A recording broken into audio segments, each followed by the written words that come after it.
My name is Daniel Carter. I am 36 years old, and for the past 10 years, I've been running a small logistics company with my younger brother, Marcus. We built it from nothing. Late nights, unpaid months, stress that almost broke us.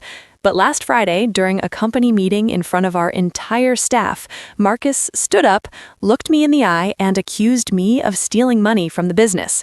He didn't hesitate. He didn't stutter. He pulled out printed bank statements and said, "I think everyone here deserves to know the truth." The room went completely silent. People I had worked with for years, people who trusted me, started looking at me like I was a stranger. And the worst part? The numbers looked real. Transfers, withdrawals, missing funds. Even I had to admit, it didn't look good. My chest tightened as whispers spread across the room. One of our managers leaned toward another and muttered something under his breath. Someone else shook their head slowly, disappointed. Marcus stepped closer and dropped the papers on the table in front of me. "I didn't want to do this publicly," he said, his voice calm but sharp. But I had no choice. I looked down at the papers. Then I looked back up at him, and I smiled, because what he didn't know was that I had been waiting for this moment. But what happened next changed everything. Before I tell you how this all unfolded, take a second to like the video, subscribe to the channel, and comment where you're watching from. I read every single one. Now let me take you back to the day everything started to fall apart. It was a normal Friday morning. The office was busy, phones ringing, keyboards clicking, people moving in and out of meetings. On the surface, everything looked fine, but something felt off. I had noticed it for weeks. Marcus had been acting different, quieter, distracted, always on his phone, stepping out to take calls he never used to hide. At first, I thought it was stress. We had just landed a major contract and the pressure was intense. But then small things started happening.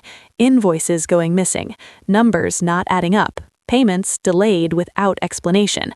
At first, I blamed the accounting team. Then I thought maybe it was just a system error.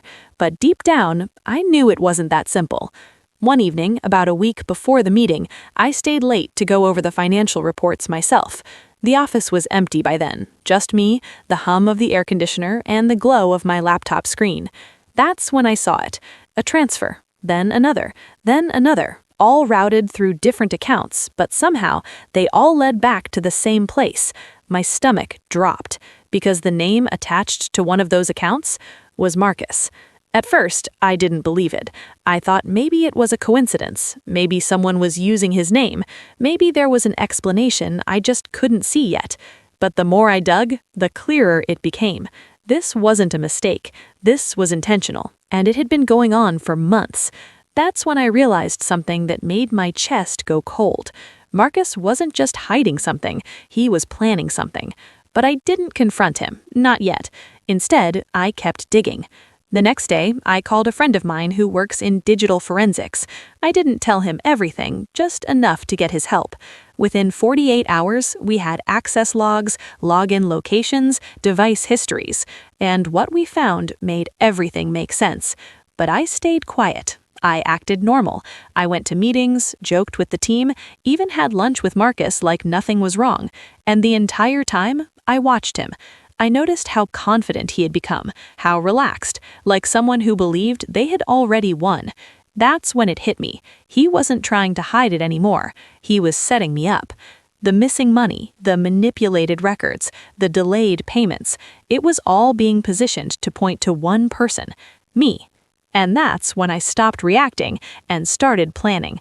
Because if Marcus wanted a public moment, I was going to give him one.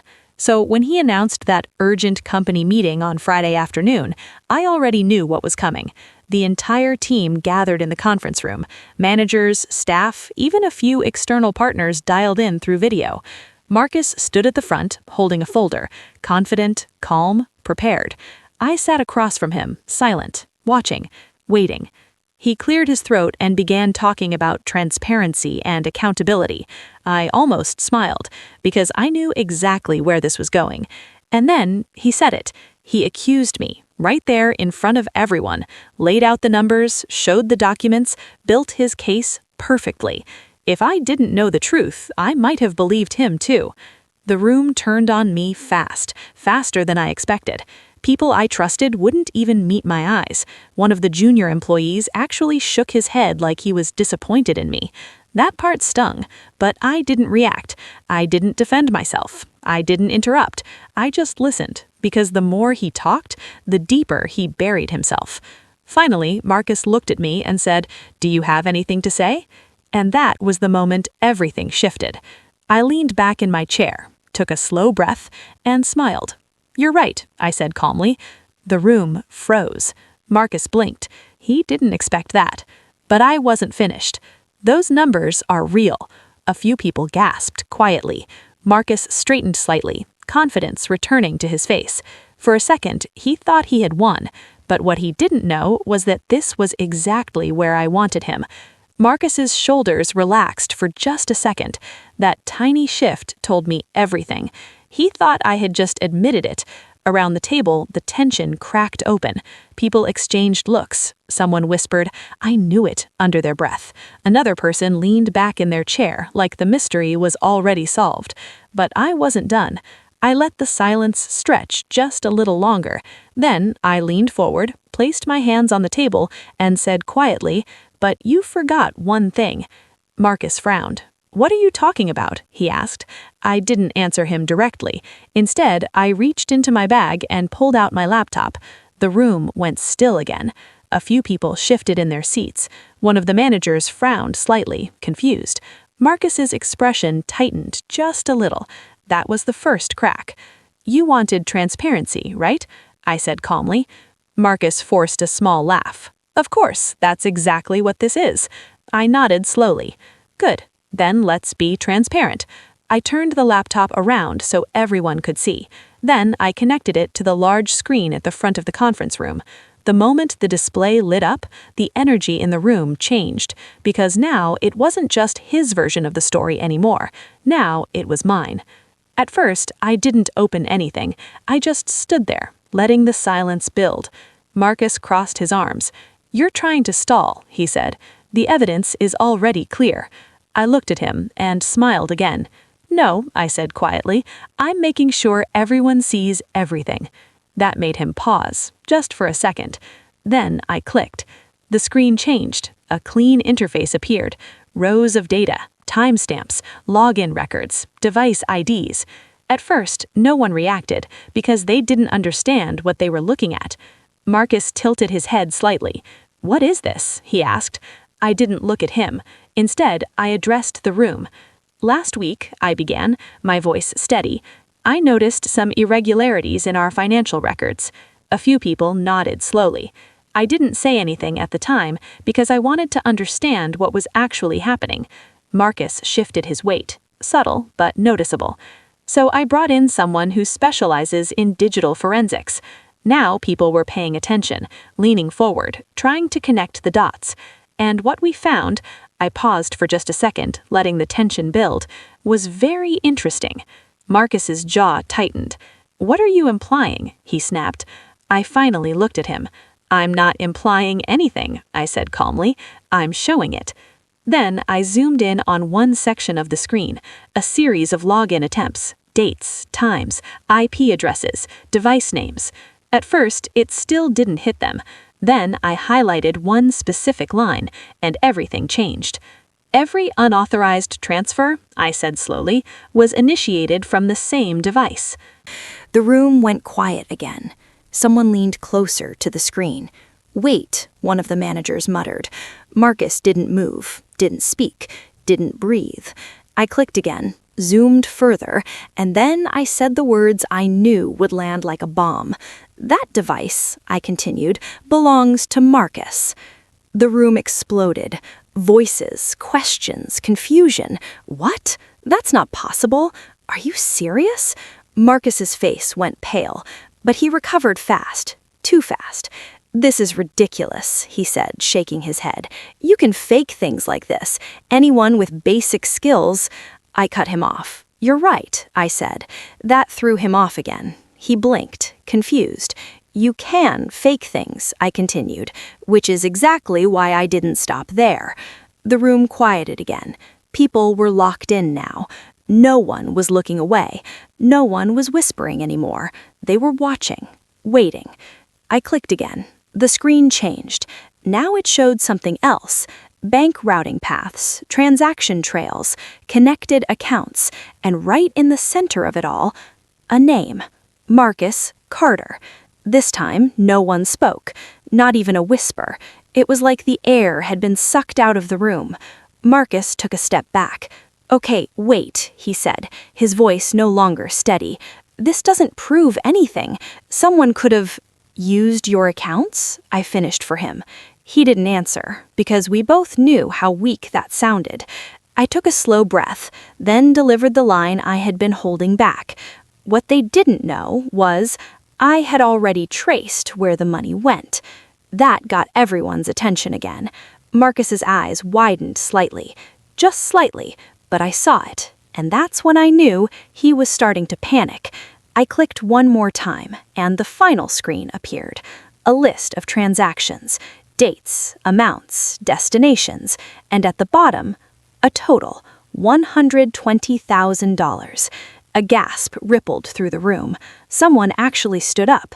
"Is that real?" they whispered. I nodded, slowly. "Yes," I said, "that's real." Marcus shook his head, backing up another step. No, this is wrong," he said. "You're twisting things." But his voice didn't have the same confidence anymore, not even close. I stepped closer, lowered my voice just enough so only he and the room in complete silence could hear. "You planned this for months, didn't you?" He didn't answer, because there was nothing left to say.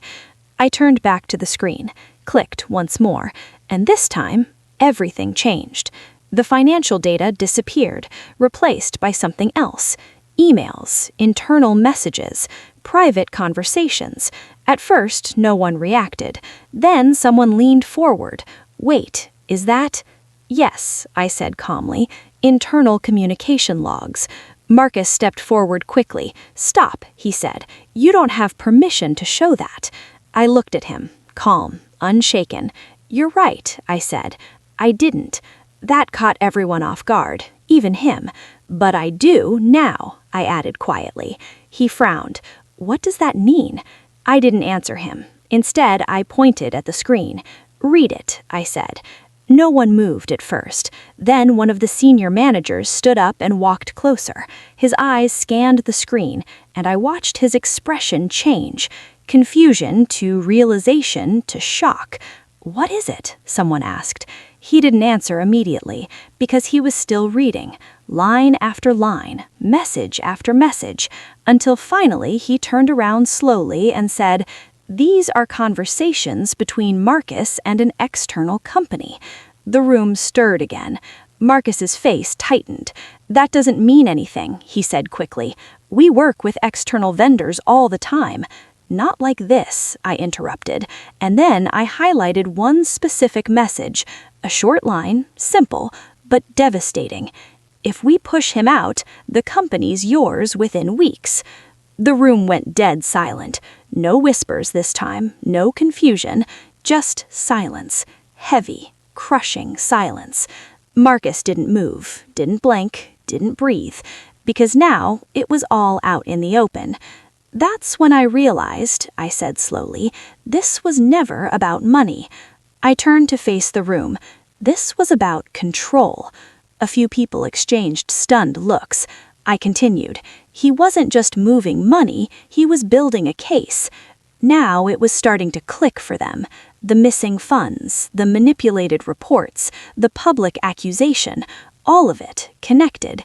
"He needed me to look guilty," I said quietly, "because if I went down—" I paused, then finished the sentence. "He takes everything." Someone whispered, "Oh my God." Marcus shook his head quickly. "No, that's not—" "This is being taken out of context." But his voice was breaking now, cracking under the weight of everything collapsing around him. I stepped closer, lowered my voice just enough so only he and the room in complete silence could hear. "You planned this for months, didn't you?" He didn't answer, because there was nothing left to say. I turned back to the screen, clicked once more, and this time, everything changed. The financial data disappeared, replaced by something else. Emails, internal messages, private conversations. At first, no one reacted. Then someone leaned forward. Wait, is that? Yes, I said calmly. Internal communication logs. Marcus stepped forward quickly. Stop, he said. You don't have permission to show that. I looked at him, calm, unshaken. You're right, I said. I didn't. That caught everyone off guard, even him. But I do now, I added quietly. He frowned. What does that mean? I didn't answer him. Instead, I pointed at the screen. Read it, I said. No one moved at first. Then one of the senior managers stood up and walked closer. His eyes scanned the screen, and I watched his expression change. Confusion to realization to shock. What is it? Someone asked. He didn't answer immediately, because he was still reading, line after line, message after message, until finally he turned around slowly and said, These are conversations between Marcus and an external company. The room stirred again. Marcus's face tightened. That doesn't mean anything, he said quickly. We work with external vendors all the time. Not like this, I interrupted, and then I highlighted one specific message, a short line, simple, but devastating. If we push him out, the company's yours within weeks. The room went dead silent. No whispers this time, no confusion, just silence. Heavy, crushing silence. Marcus didn't move, didn't blink, didn't breathe, because now it was all out in the open. That's when I realized, I said slowly, this was never about money. I turned to face the room. This was about control. A few people exchanged stunned looks. I continued. He wasn't just moving money, he was building a case. Now it was starting to click for them. The missing funds, the manipulated reports, the public accusation, all of it connected. He needed me to look guilty, I said quietly, because if I went down, I paused, then finished the sentence. He takes everything. Someone whispered, Oh my God. Marcus shook his head quickly. No, that's not. This is being taken out of context. But his voice was breaking now, cracking under the weight of everything collapsing around him. I stepped closer, lowered my voice just enough so only he and the room in complete silence could hear. You planned this for months, didn't you? He didn't answer, because there was nothing left to say. I turned back to the screen, clicked once more, and this time, everything changed. The financial data disappeared, replaced by something else. Emails, internal messages, private conversations. At first, no one reacted. Then someone leaned forward. Wait, is that? Yes, I said calmly. Internal communication logs. Marcus stepped forward quickly. Stop, he said. You don't have permission to show that. I looked at him, calm, unshaken. You're right, I said. I didn't. That caught everyone off guard, even him. But I do now, I added quietly. He frowned. What does that mean? I didn't answer him. Instead, I pointed at the screen. Read it, I said. No one moved at first. Then one of the senior managers stood up and walked closer. His eyes scanned the screen, and I watched his expression change. Confusion to realization to shock. What is it? Someone asked. He didn't answer immediately, because he was still reading, line after line, message after message, until finally he turned around slowly and said, These are conversations between Marcus and an external company. The room stirred again. Marcus's face tightened. That doesn't mean anything, he said quickly. We work with external vendors all the time. Not like this, I interrupted, and then I highlighted one specific message, a short line, simple, but devastating. If we push him out, the company's yours within weeks. The room went dead silent. No whispers this time, no confusion, just silence, heavy, crushing silence. Marcus didn't move, didn't blink, didn't breathe, because now it was all out in the open. That's when I realized, I said slowly, No one moved, because the truth was sitting right there, on the screen, for everyone to see. And for the first time since this meeting started, Marcus looked small. I took a slow breath, then said the final piece. "The company he's been talking to?" I said. A pause, a beat. "They tried to buy us last year." That got a reaction. People straightened up, eyes widened. "They wanted control," I continued. "We said no." I looked directly at Marcus. "They just found another way." And that was the moment everything collapsed. Marcus looked like he had just been hit by something invisible, not physically, but mentally, like everything he had carefully built was collapsing faster than he could process. "That's not true," he said, but this time there was no strength behind it, no conviction, just desperation. I didn't respond immediately, because I didn't need to. The room had already shifted, completely. The same people who were looking at me with suspicion earlier were now staring at him, and not with confusion, with realization, with disappointment, with something even worse, understanding. One of the senior partners slowly stood up from his chair. "Marcus," he said carefully, "tell me this isn't real." Marcus opened his mouth, then closed it again, because there was no clean way out of this anymore. I took a step back, giving the moment space to breathe, letting the silence do the work for me, because silence, at the right time, is louder than any argument. "What they didn't know was," I said quietly, breaking the stillness, "I had already secured everything before today." A few heads turned toward me, confused again, but not for long. "I didn't just find this last week," I continued. "I documented it, backed it up, sent copies." Marcus's head snapped toward me. "To who?" he asked, almost instantly. There it was. Fear. Real fear. I held his gaze. "Legal," I said calmly. That word hit the room like a shockwave. Someone exhaled sharply. Another person leaned back in their chair, processing. Marcus shook his head, stepping back again. No, you wouldn't do that," he said. "You wouldn't take this outside the company." I cut him off, but gently. "You already did," I said, and that line ended him, because everyone understood exactly what I meant. He made it public. He made it a spectacle. He forced this moment, and now he had to live in it. One of the managers spoke up, his voice firm now. "Is this going to court?" he asked. I didn't answer right away. Instead, I looked at Marcus, because the truth was, that part wasn't my decision anymore. "I guess that depends," I said slowly, "on how much more there is." The implication hung in the air, heavy, dangerous.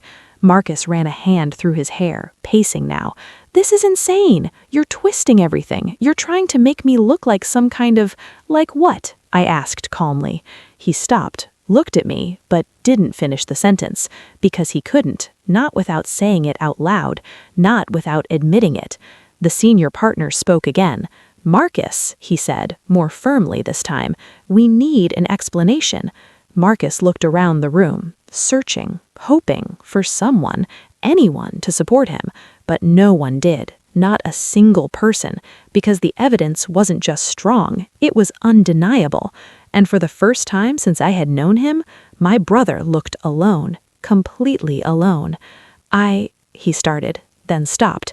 His shoulders dropped, his posture collapsed, and just like that, the fight left him. "It wasn't supposed to go like this," he said quietly. No one moved, no one interrupted, because now he was finally telling the truth. "I just needed leverage," he continued, his voice low, almost empty. "That's all." A few people exchanged looks. Leverage, such a small word for something that big. "They were offering a deal," he said, "a big one, enough to change everything." I crossed my arms. "And I was in the way," I said. He didn't deny it, didn't even look at me. "They said the company needed one leader," he admitted, "not two." The room absorbed that slowly, because now it wasn't just betrayal, it was calculated, cold, planned. "And instead of talking to me," I said quietly, "you decided to destroy me." That made him look up, finally, but there was nothing left in his expression. No anger, no pride, just regret. "I didn't think it would get this far," he said. That almost made me laugh, but I didn't because this wasn't funny. This was the end. You planned a public accusation? You faked evidence? You moved money? You set everything up? I paused, then finished it. And you didn't think it would go this far? He didn't answer because there was no answer that could fix this. The senior partner stepped forward. "That's enough," he said firmly.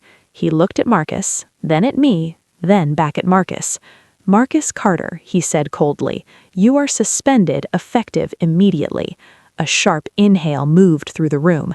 "And, pending a full investigation," he continued, "your access to all company systems is revoked." Marcus closed his eyes, just for a second, like he knew this was coming, but still hoped it wouldn't. "And if even half of what we've seen today is confirmed," the partner added, "this won't stay internal." No one needed him to finish that sentence. Marcus opened his eyes again, looked at me, really looked at me this time. "I messed up," he said quietly. I held his gaze for a long moment, then nodded. "Yes," I said, "you did." No anger, no shouting, just truth. And somehow that hit harder than anything else. Security was called shortly after, not aggressively, not dramatically, just quietly, like everything else in that moment. Marcus picked up his jacket, hesitated for a second, then walked toward the door. No one stopped him, no one spoke, because there was nothing left to say. And when that door finally closed behind him, the room felt different, lighter, but also heavier, because some things, they don't just go back to normal. One of the managers cleared his throat. "So what happens now?" he asked. I looked around the room, at the team, at the people who had doubted me earlier, then back at the screen, still showing the truth, and I said the only thing that made sense. "Now," I replied calmly, "we fix what he tried to break." And for the first time that day, no one questioned me, no one doubted me, because the truth had done something powerful. It didn't just clear my name, it revealed everything, and the person who tried to destroy me ended up exposing himself instead.